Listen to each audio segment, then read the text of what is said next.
Bonjour et bienvenue dans la revue de presse hebdo et audio du secteur retail e-commerce en France, proposée par les Digital Doers en partenariat avec le One-to-One Retail e-commerce de Monaco. Nous sommes le 9 février, au sommaire cette semaine, 5 articles. Plus de CA et des clients fidélisés, les ventes privées grignotent les soldes, à lire sur le JDN.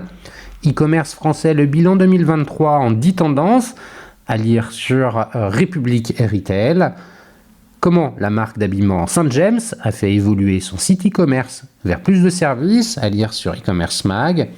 International, économie circulaire, flagship, bâche à l'assaut de nouveaux marchés, à lire sur République Retail. Et enfin, Miracle atteint la rentabilité sur son cœur de métier, à lire sur le JDN. Je vous le rappelle, sur le site lesdigitaldoers.com, vous avez accès à une revue de presse éditée sur LinkedIn et qui rassemble les articles publiés dans la semaine sur les sites de news de notre écosystème. Vous pouvez vous y abonner pour recevoir chaque vendredi un digest de l'actualité dans votre boîte email. De cette revue de presse, je vous lis sans interprétation une sélection de quelques articles qui m'ont semblé pertinents à partager. Je vous souhaite donc une bonne écoute, évidemment, toujours sans coupure. Plus de CA et des clients fidélisés, les ventes privées grignotent les soldes, à lire sur le JDN en date du 5 février. L'écart de chiffre d'affaires entre les périodes de soldes et celles des ventes privées se réduit de plus en plus.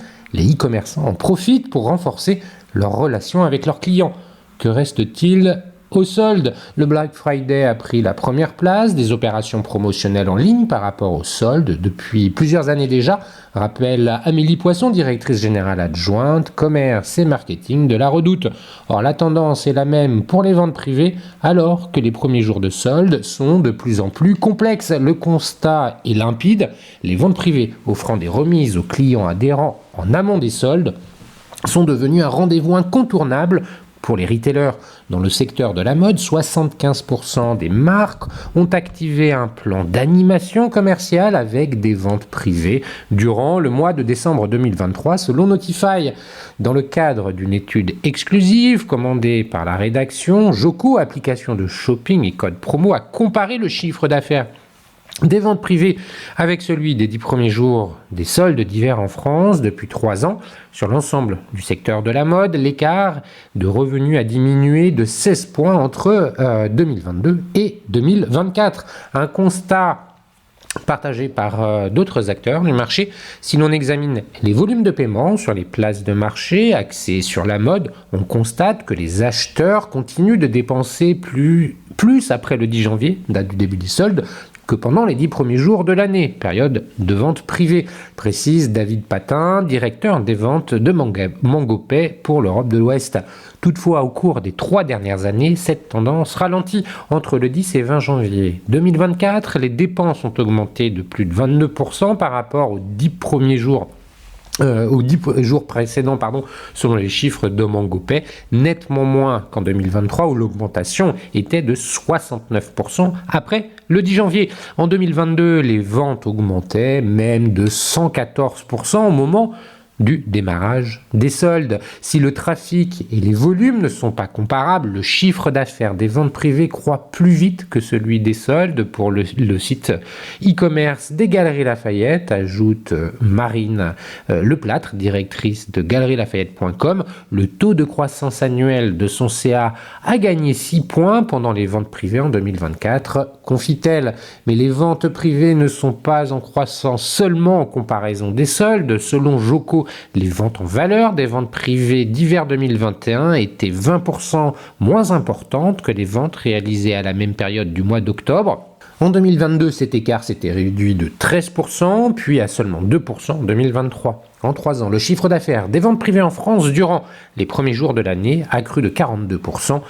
Indique également l'étude Joko, capitalisée sur les clients à forte valeur. Un succès qui s'explique notamment par le taux de remise qui peut atteindre 50%, soit les mêmes économies que la première démarque des soldes. L'offre en termes de produits démarqués et de taux de démarque est intéressante dès ces ventes privées et les clients l'ont compris.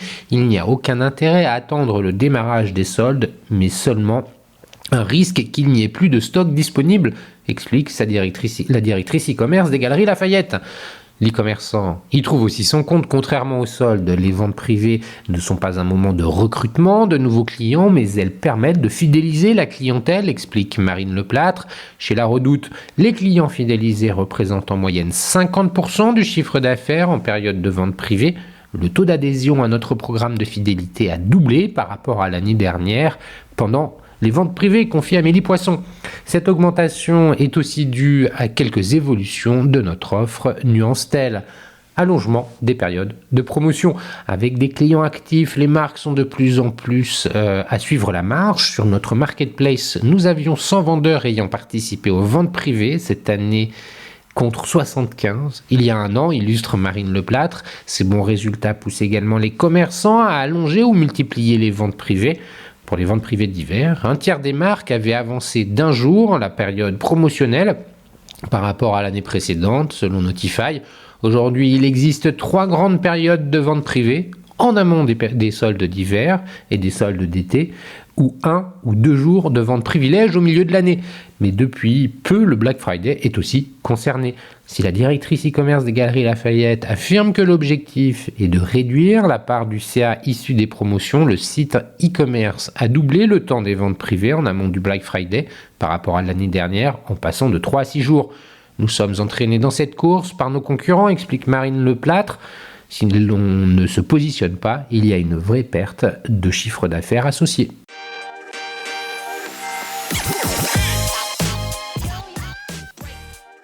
E-commerce français, le bilan 2023 en 10 tendances à lire sur la republiqueretail.fr en date du 8 février. En 2023, le chiffre d'affaires global de l'e-commerce en France progresse à 159,9 milliards d'euros, en hausse de 10,5% sur un an. Néanmoins, les ventes de produits sont encore en recul, tandis que le secteur des services porte cette croissance plus 20%. Explication. 2023 a été marqué par la sortie définitive du Covid, le pouvoir d'achat et la forte inflation, pointe François Monboas, président de la FEVAD, lors de la conférence de presse des résultats annuels ce jeudi 8 février. L'année a été très difficile pour le commerce avec des marques textiles qui ont beaucoup souffert, mais aussi dans la distribution. La hausse des prix dans l'alimentaire, notamment des produits frais, a impacté l'e-commerce en raison des arbitrages des consommateurs dans leurs achats quotidiens avec ses coûts contraints. En 2022, le secteur du commerce en ligne est porté par la progression des ventes dans le secteur des transports, du tourisme et des loisirs, alors que la vente des produits recule encore. Ce sont les domaines de l'alimentaire, plus de 11% pour les PGC, et des loisirs qui se maintiennent le mieux, tandis que les secteurs où il existe une offre de seconde main importante, ou ceux qui s'inscrivent dans des cycles de renouvellement plus variables sont confrontés à des baisses de volume. Voici 10 chiffres clés à retenir. 159,9 milliards d'euros, l'e-commerce, produits et services donc, totalise 159,9 milliards d'euros de chiffre d'affaires en 2023, en hausse de 10,5% par rapport à 2022. 2,35 milliards de transactions, c'est le nombre de transactions qui augmente légèrement à plus de 4,9%. 68 euros, c'est le panier moyen en hausse de 5,4%. Le montant dépensé par acheteur est de 4 055 euros par an. 61,2 milliards pour les produits en ligne. Le recul du chiffre d'affaires pour la vente des produits amorcés en 2022 s'est poursuivi en 2023, mais de manière moins importante, moins 1,8%. Le nombre de transactions est aussi en baisse en 2023, moins 3%, malgré une légère hausse du panier moyen à plus de 1%, de plus d'1% à 59 euros. 98,7 milliards pour les services. À l'inverse, les ventes de services poursuivent leur forte croissance à plus de 20%. Cette progression repose à la fois sur la hausse du nombre de transactions, plus 12%, et sur l'augmentation du panier moyen, plus 7%, qui atteint 75 euros. Plus 13%, les sites de voyage tourisme ont vu leur chiffre d'affaires progresser de 13% en 2023, une hausse qui reflète des arbitrages de consommation favorables à ce secteur qui a maintenu un niveau d'inflation supérieur à la moyenne. 5% de croissance pour la beauté, Dans le non-alimentaire, seul le secteur de la beauté est en croissance, avec 5%. Le meuble décoration est en baisse de 1% par rapport à 2022. La mode textile et produits techniques électroménagers continuent de diminuer, moins 5 et moins 9%. Néanmoins, tous restent au-dessus de l'avant-Covid, excepté pour le secteur des produits techniques. Moins 9%, la baisse des commandes sur les produits non alimentaires atteint 9% en 2023. Le chiffre d'affaires est porté par la hausse du panier moyen, 3%. Avec une baisse des commandes de 2%, les cyberacheteurs ont maintenu l'adaptation de leur comportement d'achat. Moins 1%, l'activité des marketplaces résiste à la baisse des ventes de produits non alimentaires avec un volume d'affaires en léger recul de 1%. Enfin, 10%, la part de l'e-commerce dans le commerce de détail est estimée par Marc Lolivier, délégué général de la FEVAD, autour de 10%, recul par rapport à 2022 qui était à 12,5% versus 13,7% en 2021.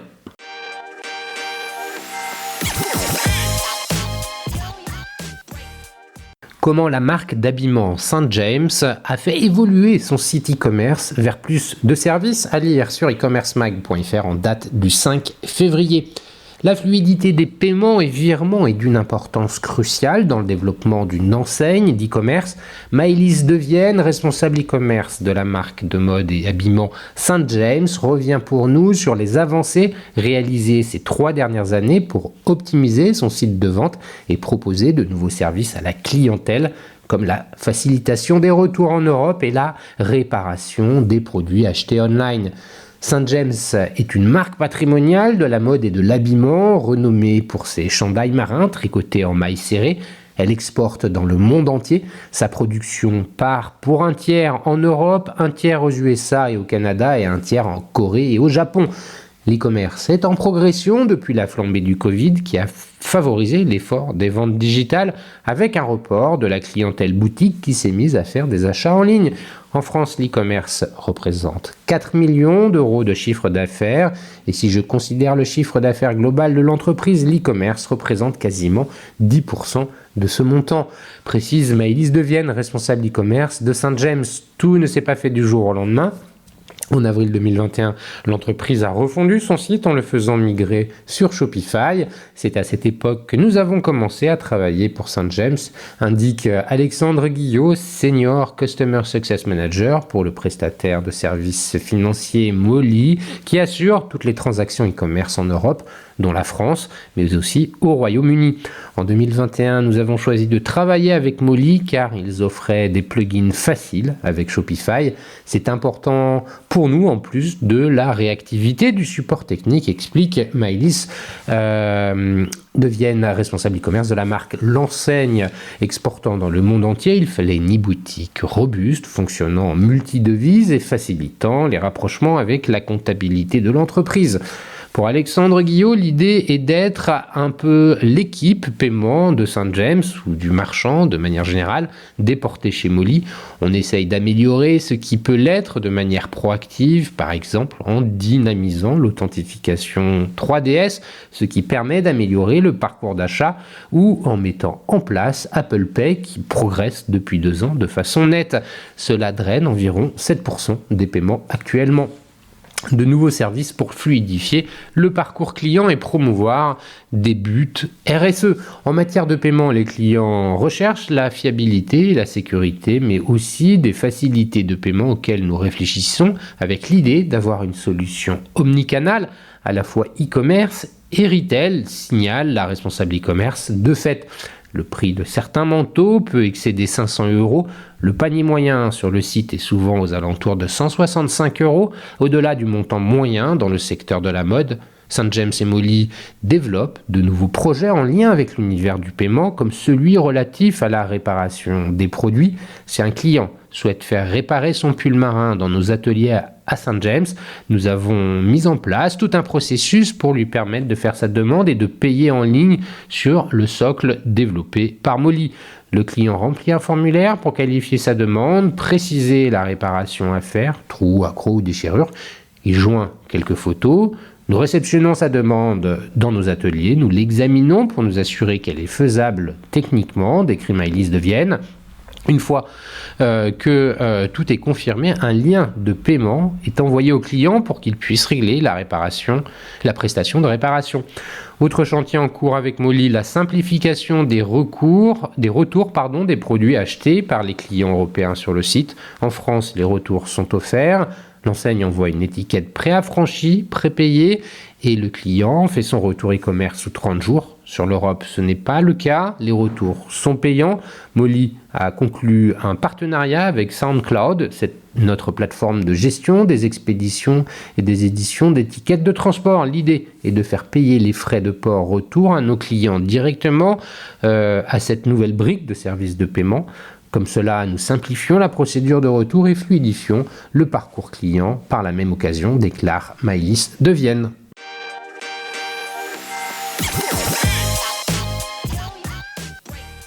Flagships, Bash à l'assaut, de nouveaux marchés à lire sur republicretail.fr en date du 7 février. En pleine croissance, Bash, marque de prêt-à-porter premium, se lance à la conquête de nouveaux marchés internationaux. L'enseigne met l'accent sur la durabilité, la seconde main et l'innovation et prévoit l'ouverture de flagships, notamment à Paris. Entretien avec le PDG Pierre-Arnaud Grenade. Quels ont été les grands marqueurs de l'année 2023 ?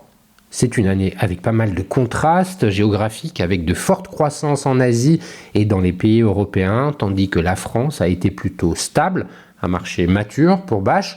Nous observons également une très bonne entrée en matière aux États-Unis. Nos résultats annuels n'ont pas encore été publiés, mais 2023 a été une très belle année avec des trimestres en croissance quasi continue. De 2021 à 2022, nous avions enregistré une hausse de 22% de notre chiffre d'affaires, 310 millions d'euros. Et si on compare à 2019, nous sommes à 50% de croissance. Derrière ces chiffres globaux, ce qui compte, c'est que nous soyons en croissance dans les géographies où nous avons un fort potentiel de développement. Notre stratégie vise à marginaliser au plus vite le chiffre d'affaires de la France. Nous voulons devenir le plus international et le plus vite possible. Aujourd'hui, le marché français ne représente plus que 35% des ventes du groupe. Quels sont les pays porteurs aujourd'hui ? Les États-Unis, la Chine et l'Angleterre. Notre développement international a été assez rapide et global. On souhaitait dès le départ avoir une présence multicontinent pour être véritablement considéré comme une marque. Notre pénétration dans ces continents doit donc être significative. Nous voulons le faire en direct, en maîtrisant notre distribution. Aussi, 90% du CA du groupe s'effectue en direct to consumer via le retail et le digital. Comment abordez-vous ce début d'année ? Nous avons toujours cette ambition de croissance dans les territoires où nous disposons d'un fort potentiel. Néanmoins, nous restons prudents dans nos dépenses car nous manquons de visibilité d'un point de vue mondial. C'est la particularité de cette fin 2023 et de ce début 2024. Auparavant, il y avait des zones dans lesquelles on pouvait manquer de visibilité, mais aujourd'hui, cela devient global. Il est difficile de dire ce qui va se passer sur plein de plans. Notre ambition est double, devenir une marque totalement mondiale avec des pays étrangers qui pèsent 80-90% du chiffre d'affaires du groupe pour aller chercher sur 2-3 ans 500 millions d'euros de chiffre d'affaires.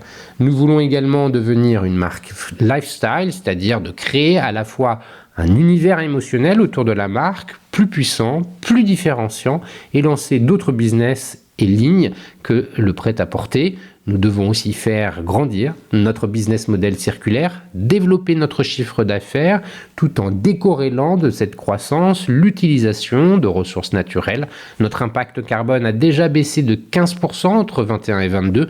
À l'unité de produit, nos émissions ont diminué de 29%. Comment définissez-vous la singularité de Bash ?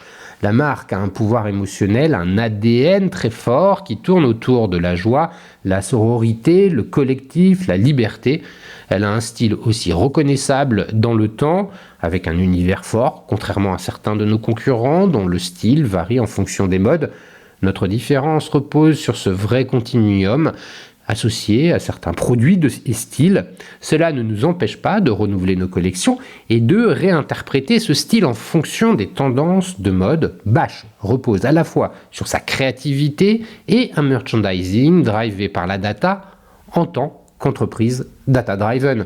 Nous avons effectué notre transformation digitale en 2016, post-Covid, nous réalisons 30% de nos ventes en ligne. Le balancier s'est petit à petit rétabli en faveur du retail. L'e-commerce est à présent aux alentours de 26-27%. Nous restons donc assez puissants en termes de digitalisation. Enfin, nous avons un business model omnicanal. Nos process en interne sont conçus pour être performants digitalement et en retail. Cela nous permet de réduire nos coûts d'acquisition, d'adresser la totalité du marché mondial et de disposer d'une grande adaptabilité en fonction des marchés. Nous avons toujours inclus l'innovation dans notre modèle en étant extrêmement agile. Qui est votre clientèle? Nous avons l'avantage d'être une marque multigénérationnelle. Les clientes nées avec Bâche, entre 40 et 50 ans, plutôt CSP+, urbaine, et notre clientèle plus récente sur le même profil de 25-35 ans.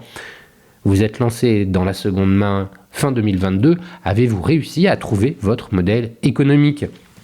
Nous nous sommes lancés il y a 4 ans sur un modèle un peu particulier. Nous proposions aux consommatrices des facilités pour revendre sur des plateformes existantes.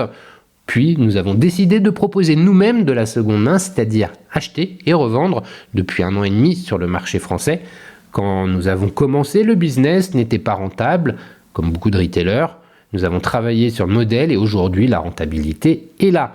Nous avons décidé d'accélérer en élargissant à d'autres pays, Allemagne, Belgique et Pays-Bas en décembre. La seconde main a représenté 5% de nos ventes digitales en France. En 2024, elle devrait peser autour de 1% du chiffre d'affaires du groupe. Dans quelques années, nous pensons atteindre jusqu'à 10% des ventes globales. Notre volonté est de remplacer à terme une bonne partie des soldes. On observe parfois que cette seconde main n'en est pas toujours, mais permet de se défaire des anciennes collections non vendues. Depuis toujours, la grande philosophie de notre développement RSE est de dire où on en est et où on va sans bullshit de com. En 2017, nous nous sommes engagés dans un programme de transformation sur la totalité de la chaîne de valeur pour limiter nos impacts environnementaux et sociétaux. Baisse des émissions de carbone, matière certifiée à 67% avec l'ambition d'atteindre les 90% à l'hiver 2024, approvisionnement en énergie renouvelable dans les magasins, transport maritime à la place de l'aérien. Nos ambitions sont complètement réalistes et tenables. Notre rapport RSE est disponible sur notre site. Il détaille l'intégralité de nos résultats et en toute transparence. On essaye d'avoir des actions qui ont des réels impacts sur notre façon de fonctionner. Et donc, évidemment, les produits de seconde main le sont véritablement. Nous les achetons à nos clientes en échange d'un bon d'achat qu'elles peuvent utiliser sur du neuf ou de l'occasion. La seconde main ne nous sert pas de canal d'écoulement de nos stocks. Notre façon de les gérer fait qu'au bout de 2 ans et demi, il nous reste à peu près 1% de nos achats initiaux. Combien de pièces avez-vous récoltées auprès de vos clientes ? Nous sommes sur environ 40 000 pièces. Notre taux d'écoulement à la semaine est supérieur à 100%. Nous devons donc trouver des articles pour les vendre. Cela fait partie des challenges. Trouver de nouveaux moyens pour sourcer nos produits auprès de nos clientes. Comment expliquez-vous ce succès ? Bâche a une histoire, une continuité. Nos produits sont aussi de qualité et durables. Quand on s'est lancé dans la seconde main, nos vêtements étaient déjà très présents sur Vinted avec des remises inférieures aux autres marques. Quand je rencontre des clientes, il y en a toujours une qui arrive avec un pull qui a 15 ans. Il y a un vrai attachement à la marque. Nous avons choisi des moyens pour la vendre extrêmement qualitatifs et rassurants. Bâche s'est associé à la start-up Foam. L'expérience est bien plus agréable et sécurisante en achetant sur notre site. Le marché de l'occasion est une tendance lourde de consommation. La grande majorité de la jeune génération a consommé un produit de seconde main et donc on adresse le futur. Les avis sur la seconde main me rappellent ceux sur le digital il y a quelques années. Petit à petit, l'e-commerce s'est mis à peser le poids d'un magasin, puis de 10, etc. Il y a eu 2 catégories de retailers, ceux qui ont cru dès le début et ont foncé, et puis les autres qui ont attendu de voir son poids atteindre 25-30 magasins pour y aller. Quels sont vos enjeux du moment ? Poursuivre cette transformation et notre croissance à l'international, en particulier en Chine et aux États-Unis, nous devons également accélérer la performance de nos accessoires, sacs, chaussures et continuer à innover. En 2024, nous allons intégrer un bon nombre d'outils liés à l'intelligence artificielle dans la totalité de la chaîne de valeur pour libérer la créativité des équipes, améliorer l'aspect conversationnel avec nos clients, la productivité des équipes sur les tâches un peu rébarbatives et chronophages. Vous parlez d'IA générative? Exactement. Parmi nos cas d'usage, il y en a un sur le service client en cours d'implémentation, les descriptions des fiches produits également, nos équipes de style testent un certain nombre d'outils pour éviter le prototypage au premier stade du produit. Nous en reparlerons quand nous aurons de vrais résultats à communiquer. Où en êtes-vous dans votre maillage de magasins? Nous comptons 320 magasins. En 2024, nous aurons 3 ouvertures très importantes avec un flagship à New York, à Soho, un autre à Hong Kong et en septembre à Paris avec un concept disruptif avec plein de nouveaux services. On veut toujours que la marque s'incarne dans des lieux de vente physique.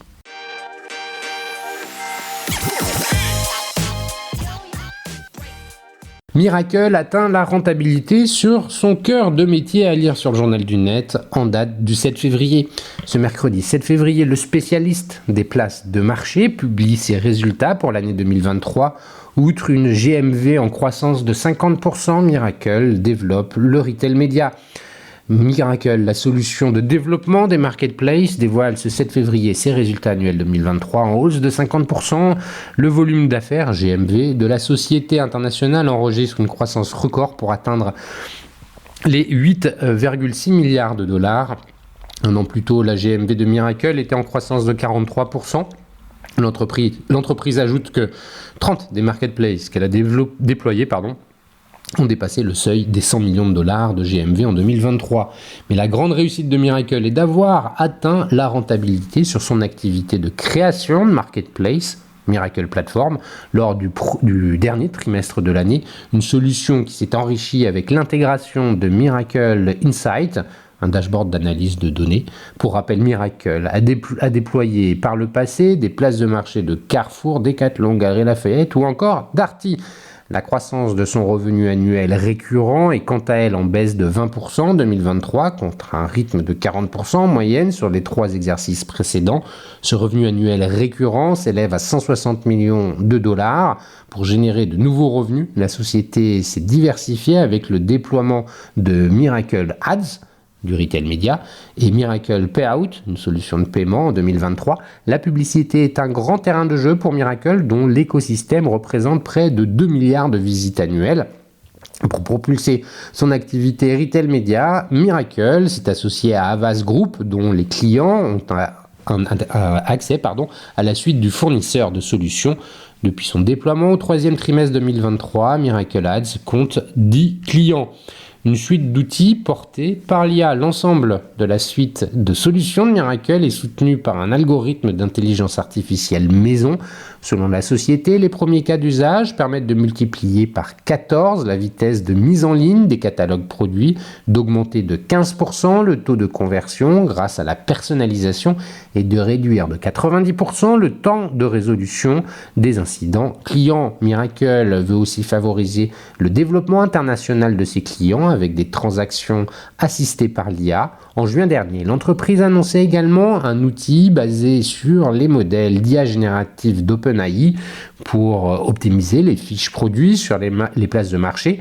D'autres solutions adoptées par l'IA générative devraient être dévoilées. La société déclare explorer de nouvelles fonctionnalités avec Mistral AI. Côté client, la structure revendique 65 nouveaux clients dont Azos, Business France, Best Secret ou encore UFA.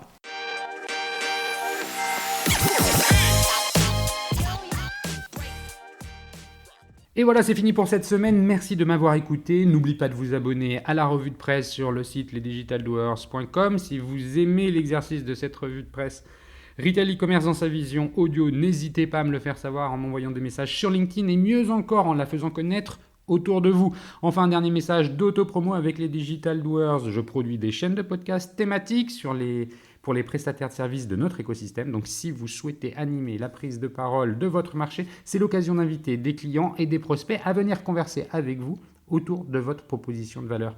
Vous êtes intéressé, alors contactez-moi. D'ici là, portez-vous bien et à la semaine prochaine.